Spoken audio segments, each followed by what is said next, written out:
Diamonds, the jewelry exchange, has half-carat solitaires for $4.99, 1-carat $9.90, 2-carat solitaires for $19.90, and 1-carat studs are $5.99. We have most sizes and grades of GIA diamonds, guaranteed the lowest price. Buy direct, the jewelry exchange in Bethesda. The Olympic Zone with WBAL TV's Jason Newton and Kate Amara. Exclusive reports direct from Sochi. And an inside look into athletes making Olympic history. Premieres Thursday at 7:30 p.m. on WBAL TV 11, presented by MedStar Orthopedics. Well, Gary Williams, founder and CEO of Williams Asset Management and author of The Art of Retirement, joining us now to tell us why we should be planning for our retirement now. Gary, thanks for coming by. Thanks for having me, Jason. I thought I had enough worries with the 6- and 4-year-old. Now you're telling me I got to worry about my retirement. When should one start putting that on the to-do list? I think right now is a good time. Whether you are in your 40s or 50s and haven't started yet for retirement, or whether you are in your 20s and just graduating from high school or college and starting your career, there's never a better time than right now. Sure. For a lot of families, including mine, you get to that paycheck to paycheck point and you just want to buy groceries.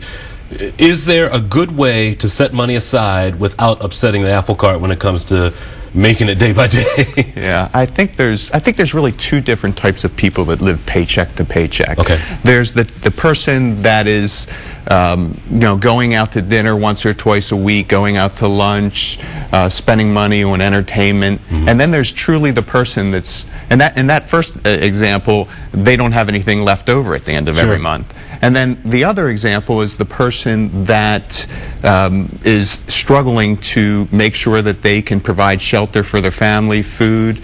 In the first case, this person can look at their expenses. They can look at what they're spending and maybe cut back on some of those expenses to find money to save for their future. It may be difficult. You may need to make sacrifices, but they're there. In the other example, that's tough. Is it as easy as getting a savings account or putting it under your mattress, or are there accounts that help you through over the years that may push you towards a very good retirement? Yeah, I think it's a combination of both. In order to plan for the future, first you have to have the foundation. You have to have a solid cash reserves. In the event you lose your job or there's unexpected expenses, you need to be able to have enough in reserve so that you don't have to touch your long-term savings. But once you have those savings set up, then you can invest in various types of investment vehicles that hopefully will earn a little bit more than savings accounts these days and help you plan for your retirement. Even going into my very first job, I remember there was a big push for 401ks, and as a young employee, I had no clue. I didn't know if that was a good thing to do. What do you suggest for a young employee starting fresh out of college? Do you go ahead and start the 401k, or do you wait till you make a little more money? I would say start right away. Okay. Somebody once told me that if you do something 21 days in a row, it becomes a habit. And if you can start that habit early, living below your means, which is truly the key to financial independence. Spending 90% of what you make, but starting off by saving 10%, maybe 15%, and if you're a really strong saver, 20% of your income, and just setting that aside from day one, you'll learn how to live off of what the rest of your paycheck is. And you'll get used to it. It'll become a habit. And at some point, as in my case, I'm sure as others, you get married and you have kids. So now your financial situation has changed from when you were that first bright, new, green employee. Should your strategy change then? Well, your strategy is probably definitely going to change. If you have children, you have multiple goals now. You have to plan for retirement, but you also may have to plan for college education, which we all know is not cheap. So figuring out where that balance is what I do. It's about financial planning, understanding what your goals are, what you have to save at the end of every month, and figuring out how much needs to go towards college, how much needs to go towards retirement. Talk about someone who may have, let's say, a chronic medical issue, and now you have even more of a big expense to deal with. How does that play out when it comes to retirement? Well, chronic disease is a major problem. It's a disease that typically lasts 3 months or longer, and it could be very expensive.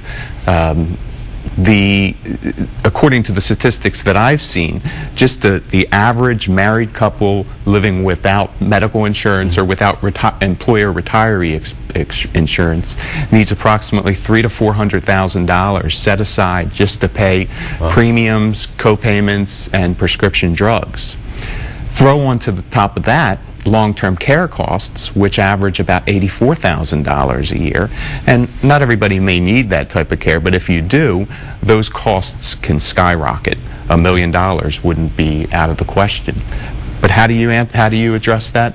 Long-term care insurance may be an option, and of course, good coverage for health care. Do you suggest family budgets? Do you suggest that a family has a straight-up limit of this is what we're going to do for the month of January, and that's it? Budgets are a tedious process. Yes, they are. Right? Writing down how much your income is, writing down how much your expenses are, and which is, some of it is a known. You know how much your housing costs, but some of it fluctuates, which makes it a little bit more difficult. So, yes, I think a budget is a good idea. Is it for everybody? No.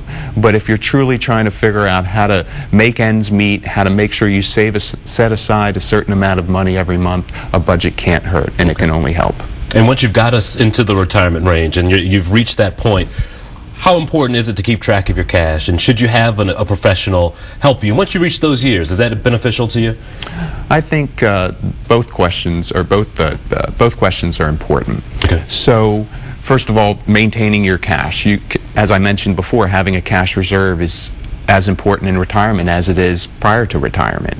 You need to have money set aside for emergencies, but also watching the cash coming in and making sure that you're not taking too much from your investments is important. Okay. I don't want to be sitting across the table from somebody that's 80 years old and saying you've run out of money. So that's something that we have to constantly look at and make sure that as returns change in the markets and the performance of the accounts that we adjust and are flexible. Excellent. Thanks for coming by. Thank you very much. Stick around. We'll be right back.